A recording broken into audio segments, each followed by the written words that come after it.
नमस्कार। आज मैं आप लोगों को बुद्ध के धम्म के बारे में थोड़ा-सा और चर्चा करूँगा विस्तार से कि बुद्ध का धर्म जो भारत के लोगों के लिए कल्याणकारी था, क्या दुनिया के लोगों के लिए भी कल्याणकारी था? और अगर दुनिया के लोगों के लिए कल्याणकारी था, तो किस प्रकार दुनिया तक पहुँचा? इसके बारे में हम आज चर्चा करेंगे आप लोगों से। तो बुद्ध का धम्म भारत से दुनिया के देशों में तो पहुंचा, लेकिन कुछ ऐसे देश थे दुनिया में जिन्होंने बुद्ध के धम्म से इतना प्रभावित हुए कि उन्होंने अपने संविधान में बुद्ध के धम्म को स्थापित कर लिया। यानी कि बुद्ध के धम्म से ही शुरुआत किया अपने संविधान को, अपनी प्रस्तावना को उन्होंने स्वीकार किया।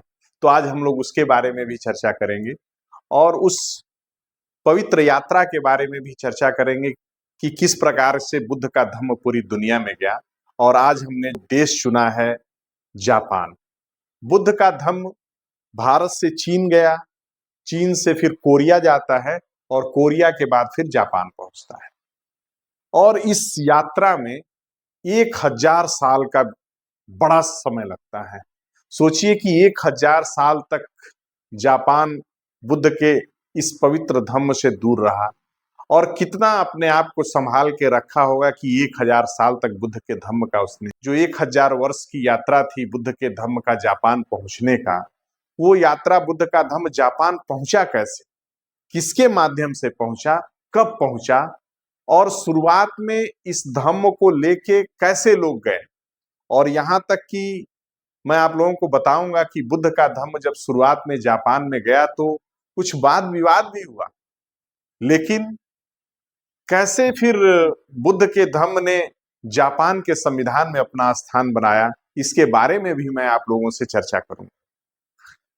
तो वो समय था 538 ईस्वी का, जब कोरिया के सम्राट और वहां के साम्राज्य के राजा बैकजे ने जापान में एक मिशन भेजा, एक समूह भेजा जो बुद्ध की छवि, कुछ धार्मिक वस्तुएं जो बुद्ध धम्म से संबंधित थी और बुद्ध के प्रमुख सूत्र जो ग्रंथ के रूप में वो समूह लेके पहुंचा जापान।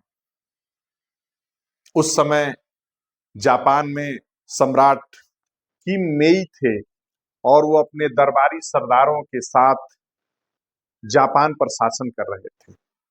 और कोरिया से जब ये धम्म जापान पहुंचता है तो इस विषय पर उस मंत्री परिषद में, उस मंत्रिमंडल में, सरदारों की मंत्रिमंडल में एक नया विवाद खड़ा हो जाता है कि अरे, ये हम लोग नए मार्ग को, नए धर्म को कैसे मान सकते हैं, क्योंकि उन दिनों जापान में शिंतो धर्म का बहुत बोलबाला था और वहां के लोग शिंतो धर्म को मानते थे, अपने जीवन में, आचरण में, व्यवहार में लाते थे।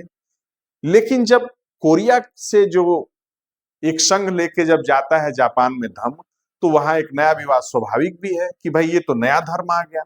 लेकिन इस वाद विवाद के बीच एक सोंगा कबीला था और सोंगा कबीला के बारे में इतिहास में यह भी वर्णन आता है कि सोंगा कबीला पहले कोरिया का ही था, लेकिन वो बाद में शिफ्ट होके वो लोग जापान में चले गए थे। तो जो सोंगा कबीला था, जो कि बड़ा प्रभावशाली था, उसने बुद्ध के धम्म का समर्थन किया, क्योंकि सोंगा कबीले का मानना था कि बुद्ध के धम्म में बहुत कुछ है जिससे जापान के लोगों का विकास हो सकता है, जापान प्रगति कर सकता है।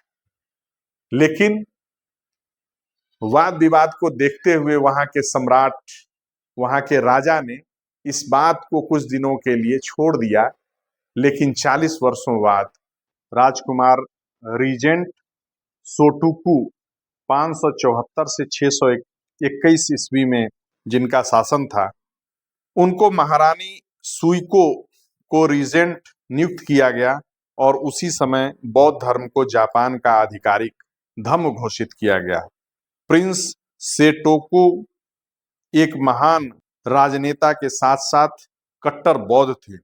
इस मानवतावादी कल्याणकारी धम्म को स्थापित करने के लिए प्रिंस सोटोकू ने 604 ईस्वी में 17 अनुच्छेद वाला एक संविधान जारी किया। सोचिए कि जापान अब संविधान निर्माण की तरफ बढ़ गया। जिसमें बुद्ध के धम्म को आधार बनाते हुए उन्होंने इस बात पर जोर दिया कि किसी भी सर्वोच्च और अचूक मार्गदर्शन के रूप में तीन खजानों अर्थात वही बुद्ध धम्म और संघ, जिसको भारत में लोग त्रिशरण कहते हैं, उसका ईमानदारी से सम्मान करना चाहिए।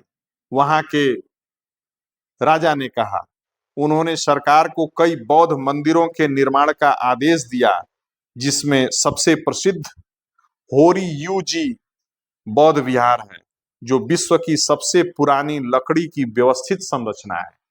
सोचिए, बुद्ध धर्म से संबंधित बहुत सी चीजें दुनिया में ऐसी हैं जिनमें नए नए प्रतिमान गठित किए हैं, और वो दुनिया का सबसे पुराना लकड़ी का व्यवस्थित बुद्ध विहार है जो आज तक भी सुरक्षित है। इसके बाद की चर्चा हम आप लोगों से अगले एपिसोड में करेंगे।